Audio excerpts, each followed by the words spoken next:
Lisa, and let you guys. Okay, good. Awesome. We have a large crowd that want to join us today, guys, but you were the only ones on time. Oh, here's someone else. Jackie Smith. You all know Jackie as Senator Rutherford's right-hand woman. Oh, yes. She takes care of everything for him. So welcome.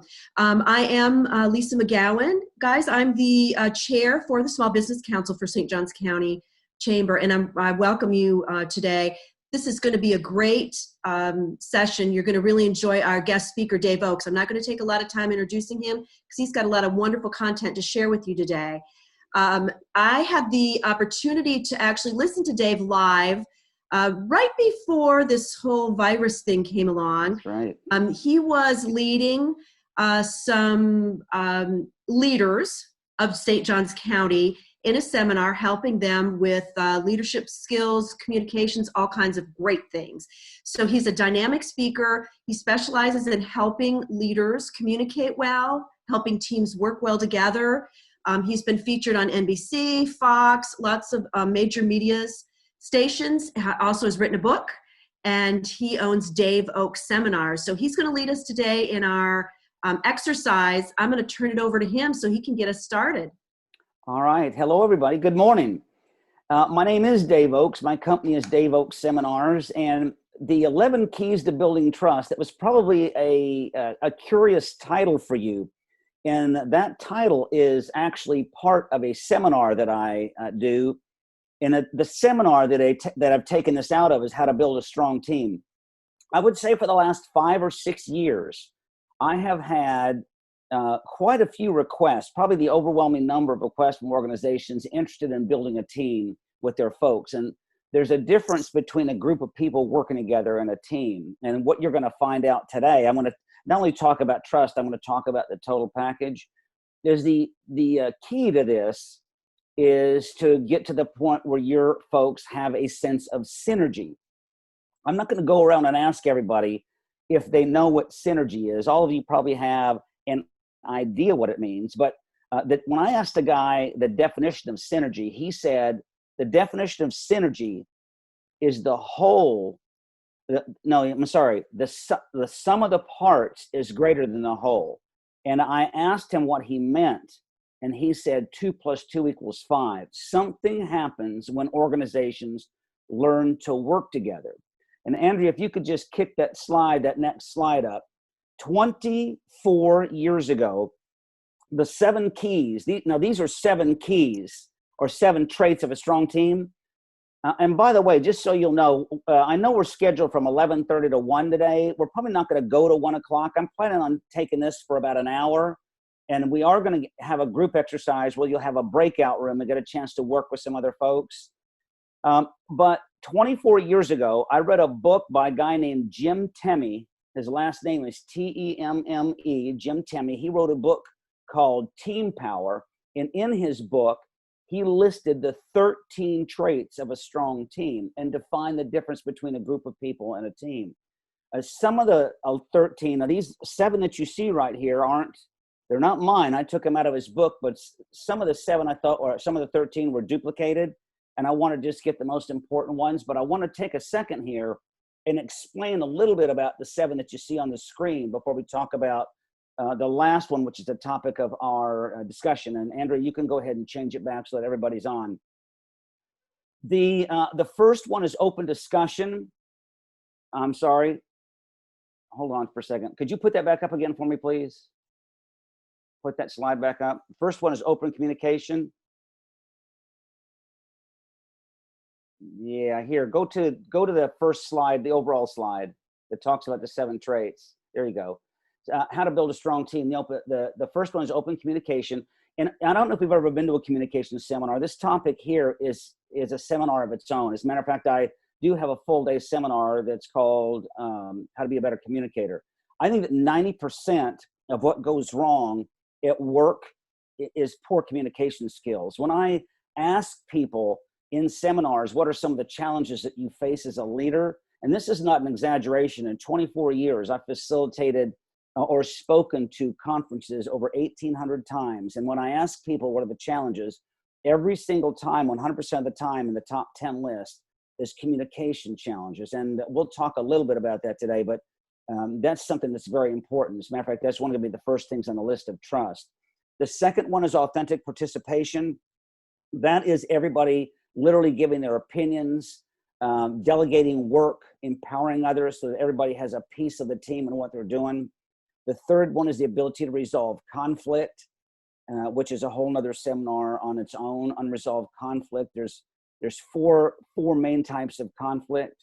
A willingness to accept change. That's probably the number one topic I talk about everything. And you know, the funny thing about that, and you can go ahead and put everybody back on, Andrea. The funny thing about change is that it's ironic what we've been going through for the last 9 or 10 weeks. And I've already been able to use this as an example about, isn't it amazing about change, about how we have coped with the things that have happened. It's I've always said that people are creatures of habit. And the one thing that's not going to change is that things are always going to change. We don't really have time to talk a lot about this today, but you have to be willing to adapt on a team. Number 5 is integration of personalities. There are many personality tests out there. I have one called the Personality Compass that's based on a book that I do. There's one called the DISC, which many of you have probably taken in some sort of situation, or maybe you took the Myers-Briggs test. The Myers-Briggs test is sort of the gold standard that came out in the early 40s, I think 1944. There's one called the Color Wheel, which talks about colors. There's one called True Colors. There's one called Relationship Strategies by a guy named Tony Alessandro, who's located in San Diego, California. And then you have goal setting is number 6 on the list. You got to have some goals on a team. It's the number one complaint I get is a lot of folks don't feel like they're getting direction from their leadership. But the big one there, number 7, is trust. Now, if you have a piece of paper or a notepad, I want you to take notes on what we're going to cover right now is the 11 keys to building trust. And I'm going to have you do an exercise with this, and then we can, I'm more than willing to answer questions. We can open up for discussion when our exercise is done. But the first one is, and these are not in order of importance. I just want you to know that. These are just a list. You're going to decide which ones are important to you. But open discussion means that people on a team have the ability to talk to their leaders or their leader without fear of repercussion. I don't know the exact number. I'm guessing it's probably up in the 90th percentile of employees I talk to when I travel around the country and do this, or even internationally. It's amazing to me the number of people that are scared to death to tell their boss what they really feel about something, what their opinions are. So I'm curious if anybody's willing to unmute. Does anybody have an idea on why people are afraid to tell their manager what they really think? And let me make this clear. It's not telling your manager off. It's not with an attitude or a tone of voice. Even sitting down and telling your manager something about them that they don't like or opinion that you have is not going to be something that your manager likes. What do you think the number one reason is people don't like to tell their boss that, their manager? Anybody have an idea? Anybody want to take a guess? Retaliation. Retaliation is exactly the answer. They fear repercussion. I had a lady in my seminar once, and she was a small business owner. She had 20 employees. And when she has the evaluation with her employees, she asks them, is there anything about me that you'd like to tell me? Anything about me that you don't like? Anything you want me to improve on? And she said in all the years she's been their boss, they never had anything to say, but behind closed doors, they talk about her behind her back. With the best boss I've ever had, I don't know if you folks have ever had a really good boss. Usually in a person's career, they'll have 1 or 2, maybe 3 good bosses. I've had 3 in my entire life. The first 2 I had were right out of college. The best boss that I ever had was my second boss out of college. I was working for the Parks and Recreation Department in Chapel Hill, North Carolina. And he did quarterly coaching sessions every 3 months. We got together for 20 or 30 minutes and just kind of check the pulse, see how we were doing. But in his annual review, he asked 3 questions during the annual review, when the annual review is over with. Now, I don't know if you do annual reviews. A lot of folks don't really have good annual reviews. They just have people sign a sheet of paper and sort of send them on their way, when an annual review really is all about having a discussion. The 3 questions he asked me were, number 1, is he said, where do you see yourself in your career in the next 2 to 3 years? He wouldn't let me leave the room until I had an answer for that. I had never thought about that. I wonder how many people that are listening right now have ever thought to yourselves, where do I see my career in the next 2 to 3 years, the next 3 to 5 years? Finally, I got so frustrated with him, I looked at him and said, well, I want your job. I mean, I want to do what you do. So he knows I didn't mean his job. He just knows that I wanted to kind of move forward. Second question he asked me is there anything about me as your boss that you don't like? I mean, as long as you didn't cuss or yell, you could tell him anything you wanted. He didn't always change. He didn't always change when you had something, but he did once or twice. But I appreciate the fact that you felt comfortable. I felt comfortable talking to the guy. But here's the third one. And this is the whole topic we're talking about here with trust. These are the 11 keys to building trust. He said, now I challenge you folks that are leaders, that are managers and supervisors, when you have a quiet moment with the people that you lead, individually, one-on-one, not as a group, I would love for you to ask a person that works for you on a scale of 1 to 10, how much do you trust me, and see what they say. Do you have the courage to ask someone that? I mean, I've had people in my seminars text their people right away. I've had some people text their spouses, and that's a good question to ask your spouses as well. Because if they answer you a 10, if you have someone that works for you, even a coworker, and you ask them this question and they answer a 10, they're probably not telling the truth. I want to know what the real number is. And I don't know about you, but an acceptable number for me is probably around at least 8.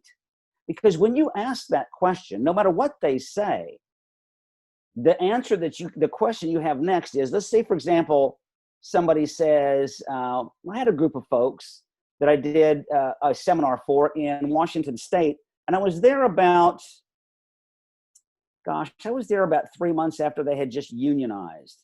And it was a bunch of blue collar folks, and they didn't want me there. They thought I was a spy for the administration when I was actually doing this seminar. I was doing a team building seminar with groups of 12 people.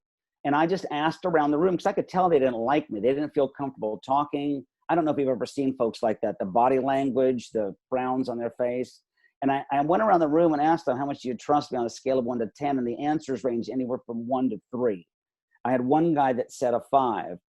And that really gave me a gauge on sort of what I need to move forward on. When I asked them, how come the numbers are so low? What can I do to raise that?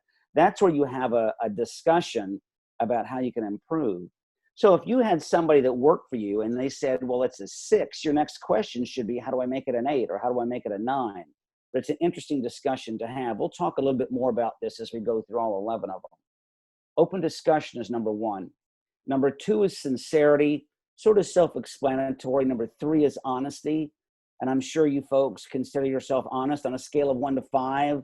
I don't know if you're a 5 or not. I mean, it's pretty big to say that you never are dishonest with anything. But, I would think 4.5, 4.8, 4.9. Maybe some of you are a 5 in honesty. Number 4 is respect. Now, let me ask you a question. Do you think people deserve respect? Do you think they earn it? Do you think people deserve respect, or do they earn respect? People deserve respect. Okay. Why do they deserve respect? Because they're people. Because they're humans, right? Yes. I do think people deserve respect, and that I think everybody deserves respect because they're a human being. And as you heard so much of the news for the last 2 months, we're all in this together. We're all people. We're out there trying to do it. That you can gain respect, of course, and you can lose respect. I don't consider respect like I consider trust. In my view, trust starts off where people really have to earn trust from me. Some people trust people 100% right off the bat, but I think they're the minority. And it's not wrong by any means, but I think they're the minority, not the majority. You kind of earn your trust the longer you're with a group of people. First time I do a seminar with folks, maybe I'm around a 5 or 6. And when I come back a couple months later, I'm usually up around a 7 or 8. I can get the trust. I've done some 3-day sessions before where I have the same people for 3 days, 7 or 8 hours a day. By the end of the 3rd day, I can kind of get it up there a little bit, almost to 100%. But I just think respect is somebody that you need to make sure you give people respect. Number 5 is personal integrity. Personal integrity is who you are in the dark. Personal integrity is the decisions you make when nobody's watching. It's the same thing as your character. Number 6 is consistency. That's how you treat each other. That's how you are as a manager. That's not losing control of your emotions with people. It's trying to be fair. Number 7 is vulnerability. Vulnerability is an interesting one, isn't it? Vulnerability means you have the ability to admit when you're wrong. There's many people that you work with or people that are in charge that just will not admit when they've made a mistake. And I think that's a good quality to have. There's I don't know, 10 years ago or 12 years ago, I don't know if you recall this, Delta Airlines sold round-trip tickets to anywhere in the United States, sold them online. It was in the middle of the night. They sold round-trip tickets anywhere in the United States for $20 or $40. You could fly from New York City to Hawaii and back for $40 because the guy in the IT department hit the wrong button and he didn't recognize it for 2 minutes. By the time he caught the mistake, they had processed $2.5 million worth of tickets. And when he found out the mistake, he called his boss and just simply admitted it. And he'd been there for 9 years. He was a good employee, but he had the trust and self-esteem to be willing to admit when he made a mistake. He didn't get fired for that. Now, he can't afford to do that kind of thing again. You understand that? But they kept him because people are going to make mistakes. It's amazing to me the number of people. I don't know if you've ever been in a situation where you know somebody that works for you or somebody that you work for or coworkers you have. You know they're the ones that made the mistake. There's 4 choices and one of the 4 of those people did it, but none of those 4 people will admit it. And it affects how people work together. That's because people, they don't trust folks. They don't trust their managers and they fear repercussion. Number 8 is involvement. It's a little bit like open discussion, but not exactly like open discussion. Involvement means when somebody asks your opinion on something, you give your opinion on something. There are some organizations I work with, probably most of them, the folks that work for the managers and supervisors, they have so many insecurities. When their manager asks them for their opinion, they won't say anything. I don't know if you've ever been in a room full of people before and your leaders are up on the front or your manager or your CEO or general manager's up there and they're having a town hall and they're asking people, do you have any suggestions? Are there any things we can work on? Anything we can get better on? And no one in the room speaks up. You can hear crickets. But as soon as people leave and walk out the double doors, all of a sudden you can hear them start talking about all their ideas and all the things they were afraid to say in the room. And I think another reason why they don't speak up in the room is they either didn't get their ideas used once before, so now their feelings are hurt, or they fear repercussion if it's not a good comment. Number 9 is willingness to ask for help. This is a lot like, but not exactly like, but it goes in the same category as vulnerability. There are some people that are afraid to ask for help because they think it's going to come back on them in the wrong way, or people are, I think there's a big fear out there of people that they think they're going to lose their jobs or something like this is going to happen. And they're afraid to tell people they don't know how to do something. And number 10 is recognition of skills. This is not giving recognition like you would think. This is making sure you have the right people with the right skills in the right jobs. I have seen, and you have too, as you go out, I've seen people that are in customer service and that's not the job they need to be in. Have you ever seen folks, they deal with people, they work behind the counter, maybe they're out there helping folks, maybe they're at the cash register, and they just are awful with customer service. Their attitude is bad, their tone of voice is off. I mean, these are the kind of people that you can actually find a better job for them, maybe in a room somewhere, a back room with computers without windows, away from people. And I've seen some people that are in the back room on computers, away from people, and they love people, and they're just in the wrong job and they're unhappy, and eventually they'll quit. And then number 11 is risk-taking. So, it's funny that it's in these.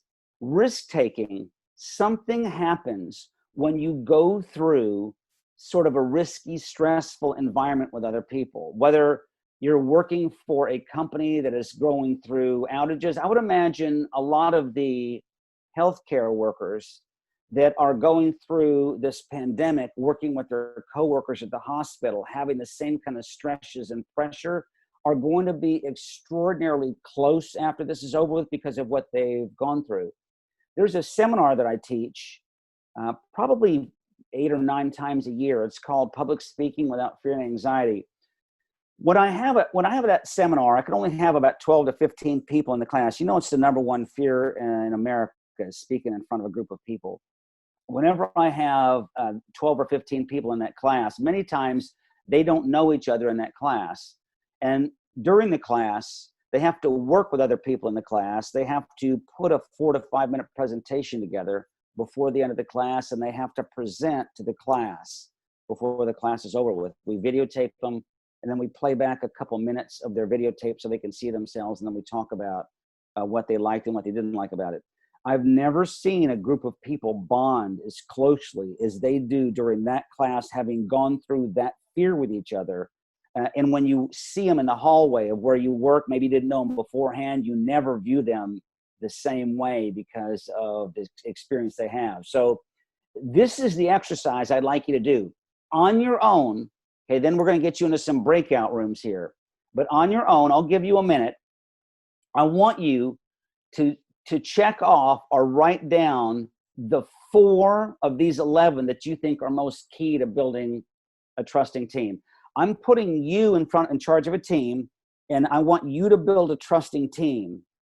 But you can only use 4 of those 11. Which 4 would you choose? I want you to either check the ones that you want, if you wrote all 11 down, or you can make a list. But I want you to check your own 4 without the help of anybody else. I'm going to give you a minute, then we'll come back. Can I ask a question? Yes. First, I want to say hi to Howard. Hi, Howard. Hey, everybody say hi to Howard. Hey, Howard. Is this, so Dave, am I, and it might not make a difference, I'm the leader. Are these the 4 qualities I must possess myself as a leader?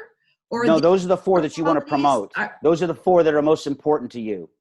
Oh, they're most important to me. They're most important to you to build a trusting team. These are things that you really feel strongly about to build your team. There's no wrong answers, but what are your 4 favorite ones? Thank you. Thanks for clarifying that.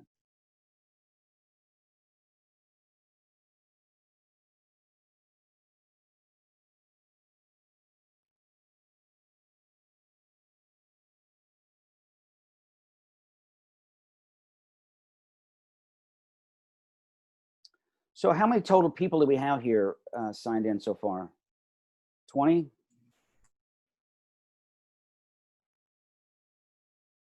Lisa, Andrea?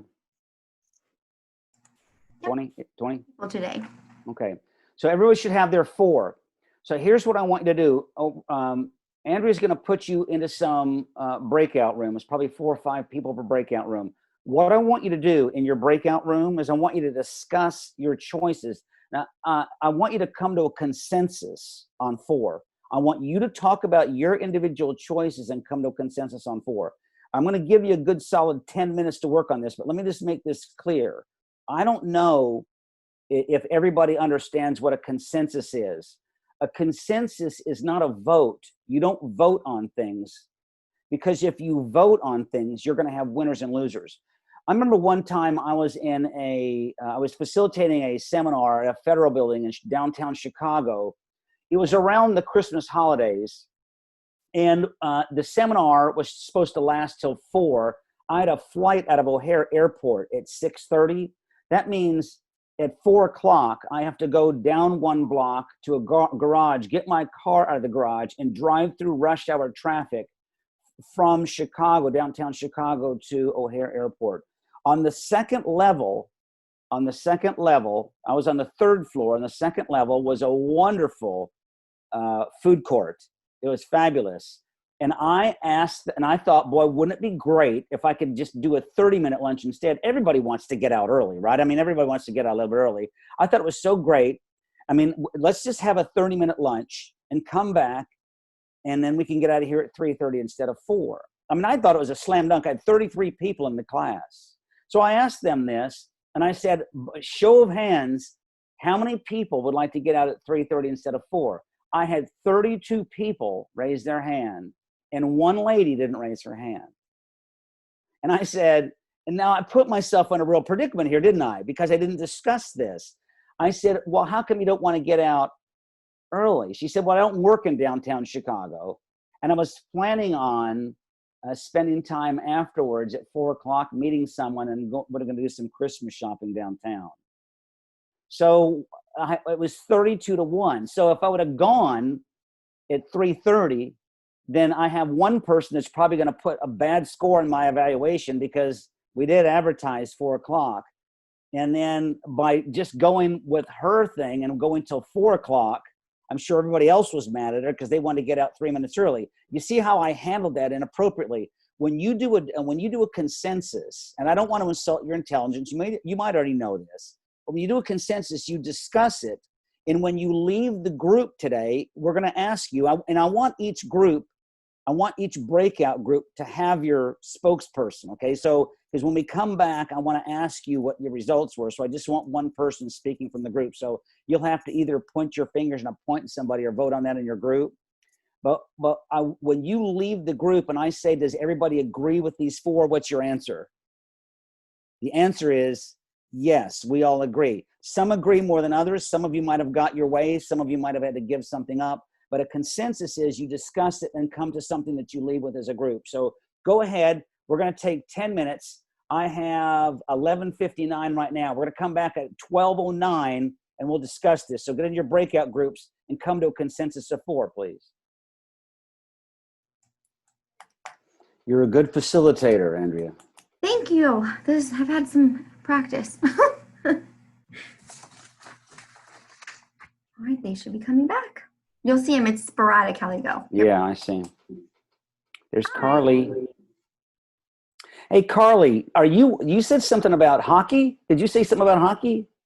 Correct. Yep. I'm with the Jacksonville Icemen hockey team. Oh my gosh, that is so wild. Well, what do you do with them? I tell people, you name it, I do it. Really? Because that's how we kind of run. But I'm the business development manager. Oh my so gosh. my focus is really on how we can develop local businesses using us as a platform. Yeah. But then also when we're in the off season, how we can then go ahead and support those local businesses. That's probably a challenge in Florida promoting hockey, is it not? It's not actually. Wow. So people actually really love hockey, but there's so many people still in Jacksonville that don't even know we exist. Oh yeah, sure. I didn't know till just today. I apologize for that. We're going on this will be year 4 for us, so it's still super exciting. All right, that's pretty cool. So who's the spokesperson? Who are the spokespeople? Carly, are you a spokesperson? We all are. So we're a small staff of about 12. No, I'm talking about in our group here. Every group should have a spokesperson. Were you the spokesperson for your group, Carly? I don't think we appointed one, but since I'm talking, I can. There you go. Why don't you go ahead? We'll call you team number 1. Give me. Okay. Did you agree on 4? Did you agree on 4? We did. Okay. What do you have? What are your 4? So we had open communication discussion. Okay. We had respect. Okay. Honesty. And personal integrity. All right, personal integrity. Okay, how about team number 2? Somebody speak up for them. Don't all of you jump in at the same time. Team number 2, Dave. Okay. We had some great discussions. So we came up with integrity. Mm-hmm. We came up with recognition of skills, consistency, and open discussion. Open discussion. When you talked about personal integrity, did you folks just lump sincerity and honesty and respect into that? Honesty was one of ours as well, and we decided honesty and integrity seemed to work together. Integrity being do what I say I will do. I'm a man of my word, so to speak. And that Right. means I'm being honest with myself and others. So that's Yeah. I'm sure some of you folks notice this because I do this in a lot of the sessions. You'll notice that there's things you could lump together. You could pick one of which includes some of the other ones. And, there's no wrong answers here. You're not wrong. It's just, to me, I like this exercise. Even if I was a manager, I recommend that people do this with their staff. If you ever have a lunch and learn where people bring a sack lunch, you order in pizza and do this, the discussions that you have. Now, the reason why I've had people do it individually first and then come to a consensus as a group, if I waited and just said, okay, I want everybody to pick their own and come out with 4, there's some people personality-wise, they just go with everybody else. They don't really have their opinion. I wanted to find out what you thought was important to you and then discuss it. And when it comes to a staff, what I like about this is you start finding out what people's passions are. Because if you have people that just don't really care at all, that tells you a lot about it. But if you have people that talk about things that they really care about, I think that matters a lot as well. Okay, let's do team 3, whoever is going to represent them. I'll go ahead. Team 3, we have open communication, conflict resolution, honesty, and integrity. Okay, what was the second one? Conflict resolution? No, that was part of the first 7. That wasn't part of the 11. I came in late, and so it was a little bit of, anyway. Okay, that's right. I'll tell you what. So, I appreciate your honesty. We're going to give you conflict resolution. We'll just add to it. well, let's do common goal then. Well, how about honesty? Or You have that is honesty, different. and go ahead and you got open discussion. And what was the last 2? Honesty and integrity. Personal integrity. Okay, and then the third one. Let's just do consistency. How about that? Okay. And then how about team 4? What do you got?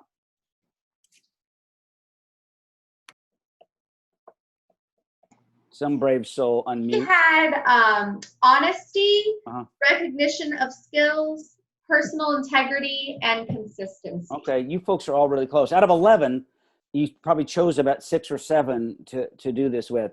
And in person, when I do this in person, I like to survey the room, and we don't really have time to do that today per se, but I like to survey the room and kind of find out what you had individually and kind of get what people have. And you can just look at that list and see open discussion was big on 3 out of the 4 teams. And then honesty and personal integrity was in there too. But let me tell you something, and there's no wrong answers. I just want to know, I think it's a great way to have a discussion about trust. But here's 3 things that I think you should not allow. Now, these are 11 things that I want to have. There's 3 things as a manager, if I'm in charge, I'm talking to people that are supervising people here. 3 things that you should not allow as a manager. The first thing that you should not allow as a manager is for coworkers to talk negatively about other coworkers behind their backs. The definition of a good friend is somebody who stabs you in the front. And because that causes conflict and a lack of trust. If you ever had a person talking about you behind your back, rather than confront them in anger, just pull them to the side and just say, in the future, why don't you talk to me and clarify the facts before you start spreading things like this?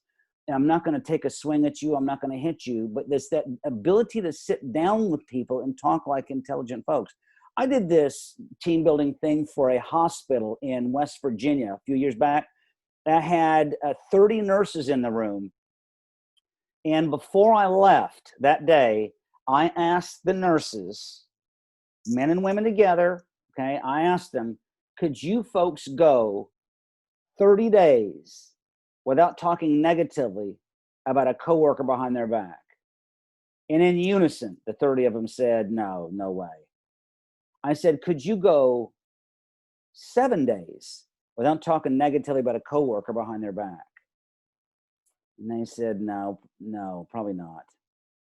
And I said, could you go 1 day?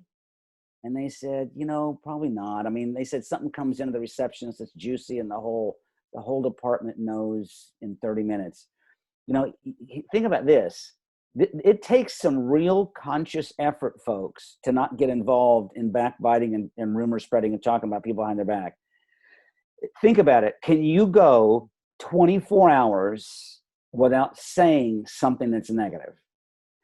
Now, I'm not saying thinking. You can't go 24 hours without thinking something that's negative, but can you go 24 hours without saying something that's negative about anything, and just see if you do it? It's very, very hard to do.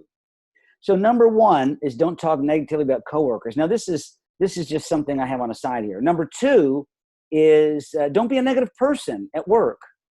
I don't know if anybody here has worked with a negative person before, but they just suck the air out of a room when you're around this person. It's a repelling personality style. You don't need to be super enthusiastic. You know, when somebody says, how you doing? You don't need to say, well, I'm fantastic. You know, sometimes that's kind of over the edge for folks. But when somebody says good morning to you, what should you say to them? Good morning. I mean, have you ever said good morning to somebody and their answer to you was, what's good about it? Or they bring their personal problems from home to work and they just pull everybody down to talk about their personal things. Try to be upbeat if you can. And we're getting to a whole nother seminar if I go much deeper into this. And the third one is don't be a rumor spreader. Don't spread rumors about things or other people. It doesn't do any good. So those are three things that you do with the 11. But here's what I want you to think about as you move forward with this. I mean, there's so many different things that you can get involved in and do exercises and learn. And I'm glad you're here today. I mean, I think it's important for people to learn. I know there's been a huge interruption in quote unquote soft skill training, which is what this is. And the seminar that I have, How to Build a Strong Team, it's a 4-hour seminar. So there's a lot more involved in what we're talking about now because we spend a lot of time on personality styles. We spend a lot of time on change. There's a section on conflict resolution and goal setting that we go through, delegation, empowerment, the whole thing. But I just want you to understand the importance of what you're doing here today. You realize that if you're the same person next week that you are today, or the same person next year or next month that you are today or next year, do you understand if you haven't improved somehow soft skill knowledge-wise, you are behind in the working community in every way. And it's not just because I do seminars. There's 4 things. I'd like you to take a second and write these down. There's 4 things that influence who you are as a person. 4 things. The first thing that influences who you are as a person are the things that you listen to. That's things that you listen to on the radio or people who you listen to. Who you listen to, things you read, things you watch on TV, and the people you hang around. You understand that? I don't have any kids, but if I had a teenager, that's something I would pound into that kid's head regularly, because I think the biggest challenge with people in this country today, Jack Canfield, I'm going to tell you a story about him that happened to me in 2009 in just a minute. We'll be done at 12:30. But when I met him in 2009, I met him in person. He's the co-author of all the Chicken Soup for the Soul books. When I met him in person, he told me, he said that 2/3 of the workforce in America today suffer from low self-esteem and insecurities. Now, some people think that's high. I had a guy one time said he thought it was high. And I said, well, what do you think it is? He said, well, it's probably maybe 50%.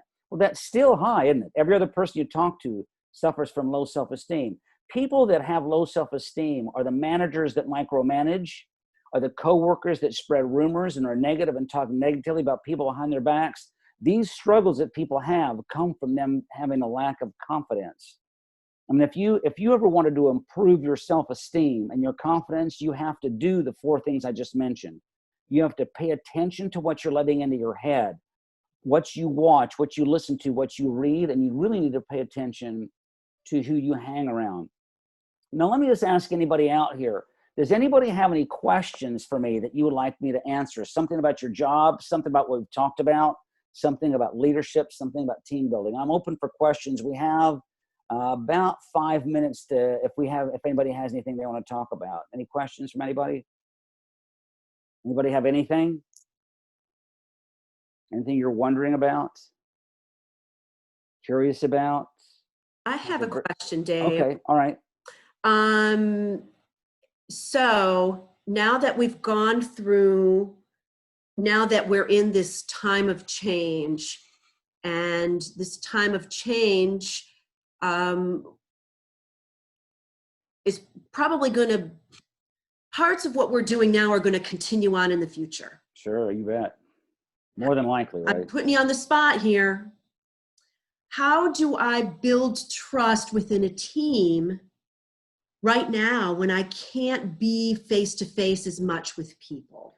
Well, you know what? That's a great question. I had that just actually last week from somebody. And I'll tell you something.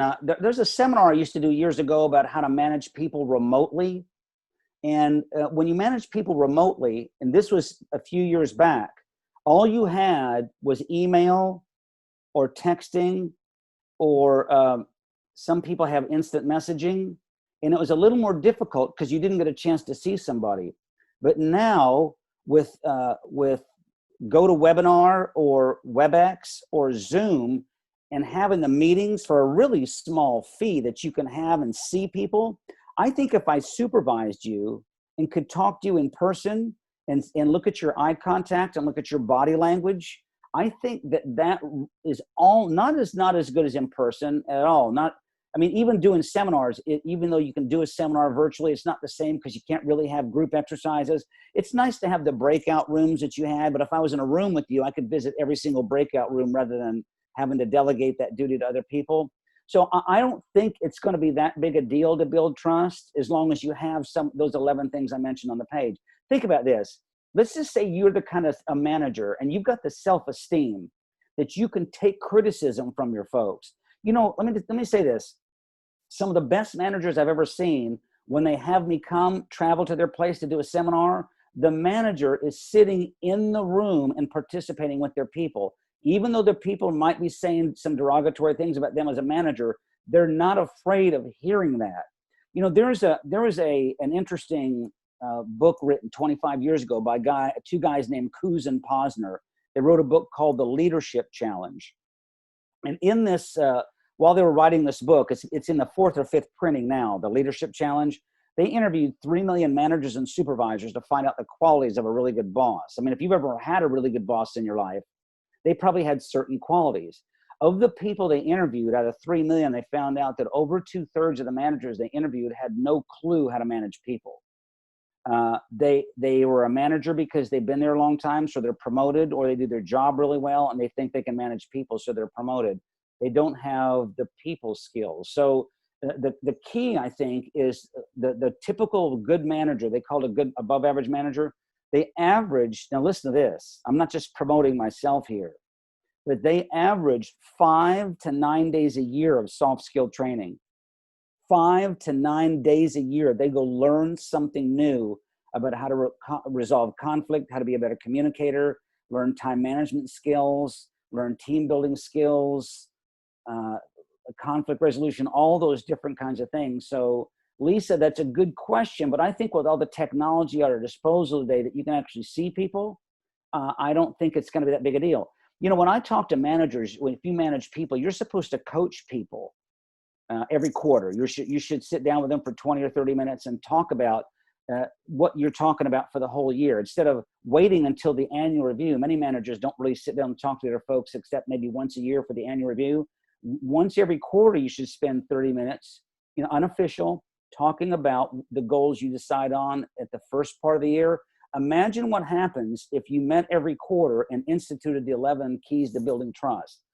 In other words, I'm a person that believes in open discussion. You can tell me what's on your mind. I'm sincere. I'm honest. I respect you as a person. You respect me. We both have personal integrity. We do what we say we're going to do. I'm consistent. I don't have favoritism. I don't favor anybody. I have favorites, but I treat everybody fairly. I admit my mistakes as a manager. I include people by asking their opinion. I'm not afraid to ask for help myself, and because I'm a manager that's good, you're not afraid to ask me for help. I make sure you're in the right job with communicating you, and we do some things together as a team which make us stronger. So to answer your question, if I do those 11 things and we have the videos that we have right now, I don't think it's going to be that big an issue. Does that answer your question? It does. Thank you. Yeah. I think just making sure we continue to stay in contact, like if I'm a leader and I'm normally with my folks and I wander around every morning and say hi to everybody, I need to find the best way that I can continue to do those touch points from a remote way. so that Sure. I continue to have that kind of a relationship with people. Sure So you can. Sure you can. And you just, it's probably a little bit harder. Probably need to make more of a point to do sure, it. but we Would have to you- make a conscious effort, make sure we do it, right? Sure. Would you send a virtual, some sort of a story or a funny joke or something that they can read when they come to work, you know, or maybe Sure. it's just a couple brief things of things you found out yesterday. You can do that. And a lot of managers in person, and I can't imagine, I think this is easier virtually than in person, but they don't meet with their people quarterly because it's not that they can't, they just don't. It's a time management issue. It's just not important to them. They just don't. You need to make it a priority to stay in touch with your folks and build them up and communicate. True. But let me just, and I'm available, okay? I'm available. So Andrea, could you put up the very last slide with my contact information on it, please? That has my website and my email address in case anybody wants to write or call. My website is daveoakseminars.com. It's OAKES. And my email address, very easy, is dave@daveoakseminars.com. That's OAKES. You can email me, no charge. You can call me. My number is 843-290-2459. If you want to call and get advice, it doesn't cost you a cent to ask advice, or if you have a question about something. And you can see all the different things that are out there, but just think about yourself and just continue, just be a person that continues to learn. I think it's the important thing. But then one more thing I want to add to this is you can go to a seminar every day of your life, but you're not going to be any different unless you use it.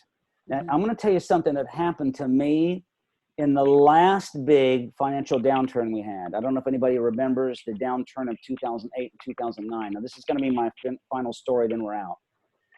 Unless anybody has the questions, I'll be happy to stay as long as you want. There is, do you remember in 2008 when for months the country was bleeding jobs? I don't even think it was as bad as it is now, but it was people, tens of thousands of people.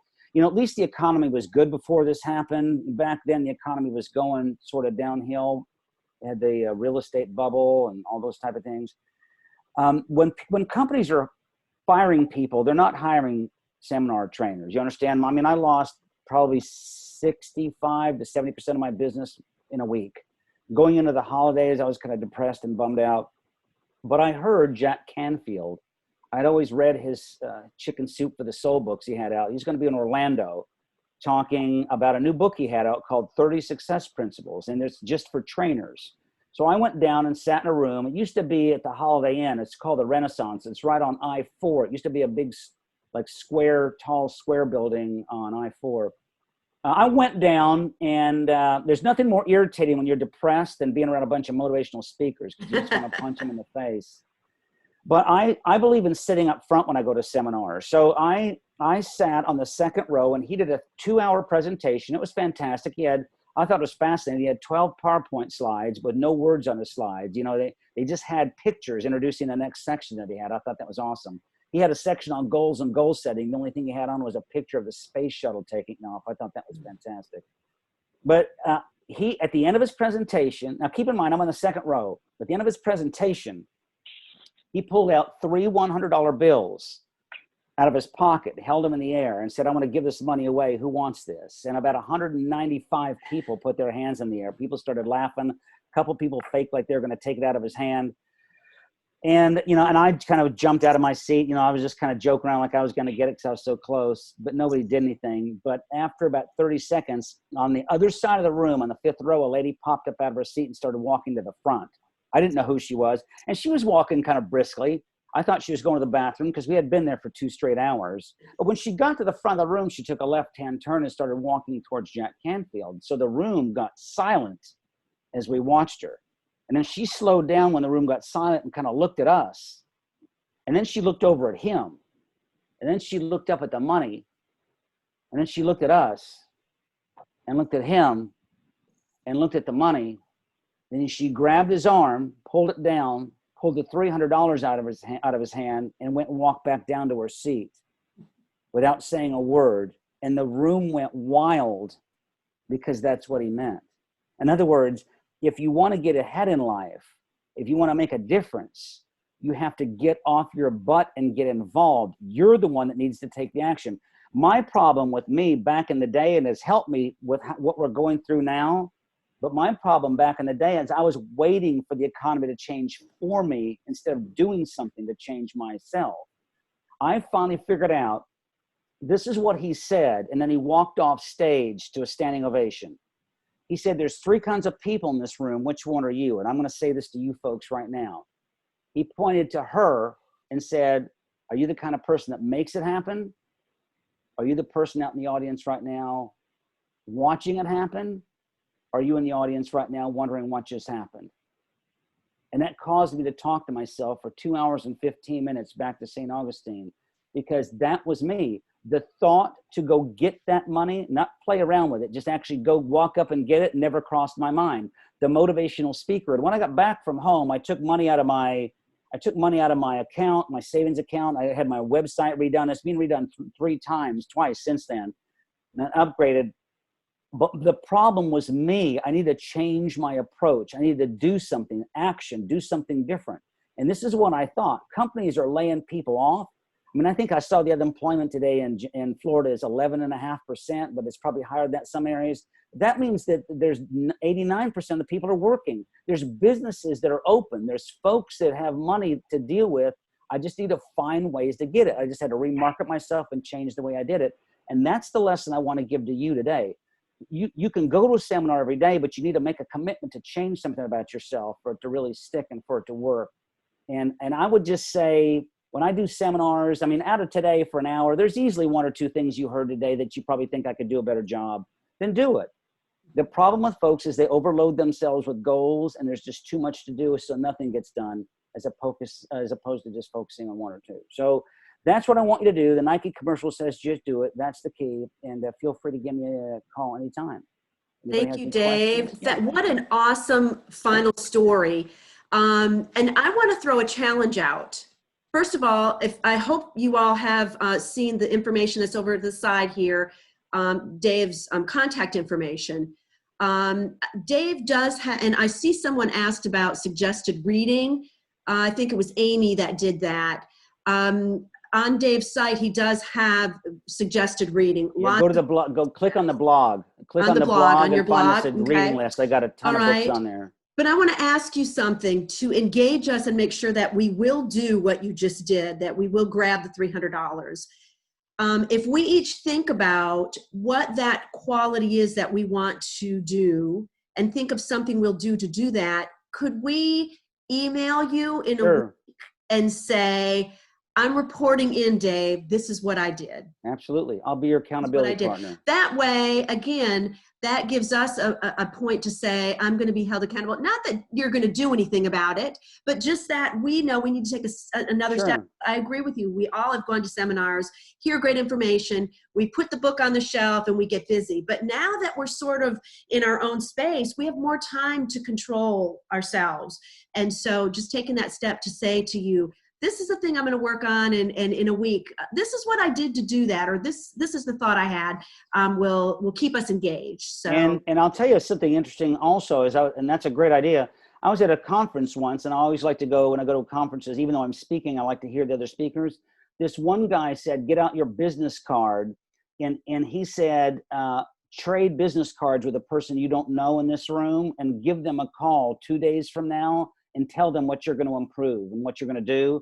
And what he built in an automatic accountability partner. I don't know how many people did it. I actually did it. The guy was surprised I called. Probably 5% or 10% actually did it. But it's just somebody that you can talk to every month, every couple weeks, every 6 weeks, and just say, hey, you said you're going to do that. How's that going? How's it going? And accountability partners, you might irritate them at some point, and they might even try to avoid you at some point, but that's what gets things done. That's right. That's right. Thank you so much. Yes, and thanks everybody for attending, and feel free to give a call if you need any help with anything. All right. Kathy, do you want to say goodbye to us as the official chamber member? Sure. Thank you all for joining us today. Andrea, as she wrote in the comments, there will be an email that comes out after the meeting today.